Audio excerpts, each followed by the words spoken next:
बिस्मिल्लाहिर्रहमानिर्रहीम अस्सलामुअलैकुम वरहमतुल्लाहि वबरकातुहू। आज का हमारा टॉपिक जो है वो ज़िंदगी की हवाले से है। ज़िंदगी अल्लाह तबारक व तआला की एक अजीम नेमत है। ज़िंदगी की हमें कदर करनी चाहिए।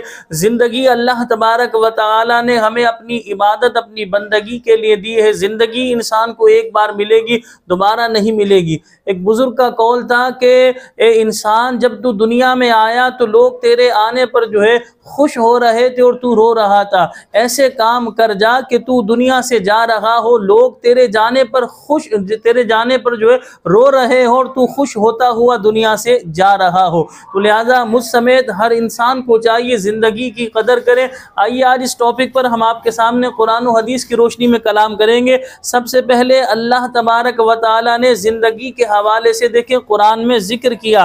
पारा 18 सूरतुल मोमिनून की आयत नंबर 115 है। इसमें अल्लाह रब्बुल आलमीन ने इरशाद फरमाया, अफ़ा हसिबतुम अन्नमा खलक़नाकुम अबसन व अन्नकुम इलैना ला तुरजऊन।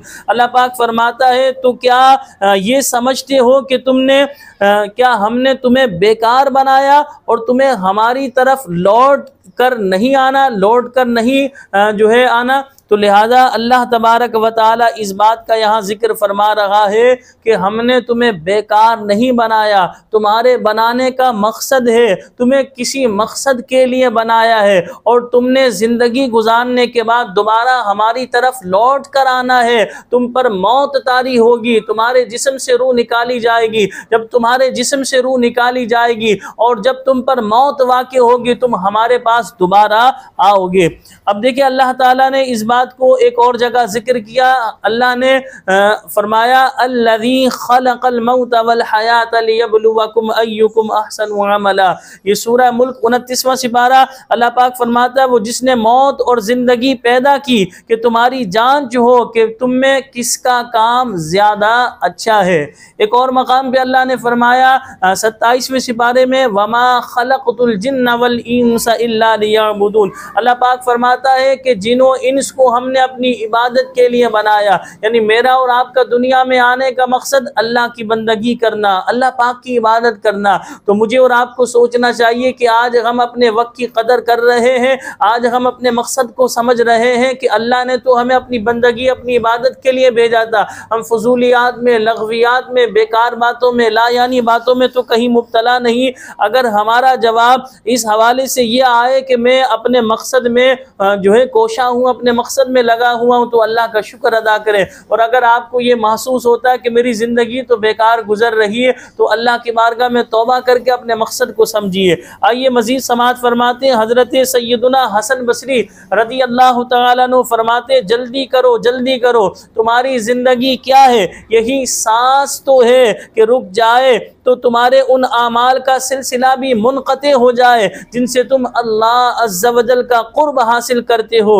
अल्लाह अज़्ज़ा वजल उस शख्स पर रहम फरमाए जिसने अपना जायज़ा लिया और अपने गुनाहों पर चंद आंसू बहाए। ये कहने के बाद आप रहमतुल्लाहि ताला अलैहि ने पारा 16 सूरह मरियम की आयत नंबर 84 की तिलावत फरमाई, इन्नमा नउद्दु लहुम अद्दा, और हम तो इनकी गिनती पूरी करते हैं।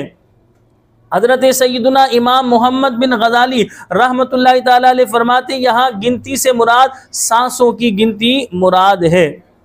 नबी करीम सल्लल्लाहु अलैहि वसल्लम का फरमाने इबरत निशान है, रोज़ाना सुबह जो है जब सूरज तुलू होता है तो उस वक्त दिन ये ऐलान करता है, अगर आज कोई अच्छा काम करना है तो कर लो कि आज के बाद मैं कभी पलट कर नहीं आऊँगा।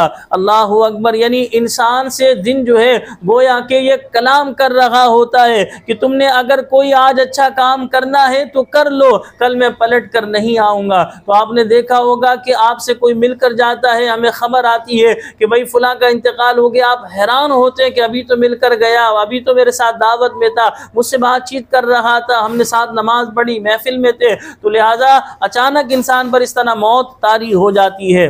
अल्लाह पाक ने एक और मकाम पे फरमाया, या अय्युहल इंसानु इन्नका कादिहुन इला रब्बिका कदहन फमुलाकी। ए आदमी, बेशक तुझे अपने रब अज़्ज़ा वजल की तरफ ज़रूर दौड़ना है, फिर उससे मिलना है। नबी करीम सल्लल्लाहु अलैहि वसल्लम ने एक तवील हदीस पाक में, यानी एक हदीस पाक में 5 चीज़ों के हवाले से जिक्र फरमाया कि 5 चीज़ों को 5 पर जो है इंसान गनीमत जाने, यानी 5 चीज़ें ऐसी हैं कि 5 को 5 से पहले गनीमत जाने। अगर हम उसके हवाले से तबसरा करें, उसके हवाले से गुफ्तगू करें कि वो 5 चीज़ें जो नबी करीम सल्लल्लाहु अलैहि वसल्लम ने जिक्र फरमाई वो कौन कौन सी हैं, तो लिहाजा हमें पता चल जाएगी ये बात कि 5 चीज़ों के बारे में रसूलुल्लाह सल्लल्लाहु अलैहि वसल्लम ने हमें पहले ही आगाह कर दिया।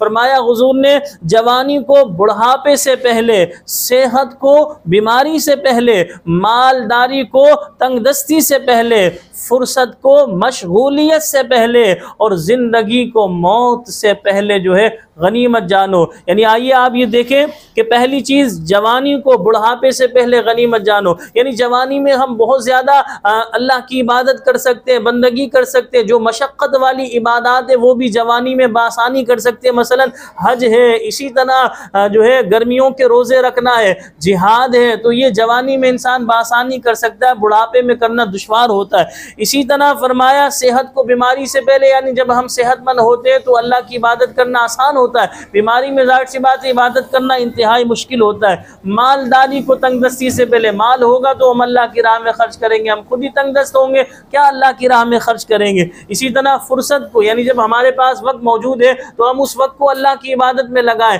जब हम मशगूल हो जाएंगे, किसी काम में मसरूफ़ हो जाएंगे, फिर हम अल्लाह की इबादत किस तरह करेंगे।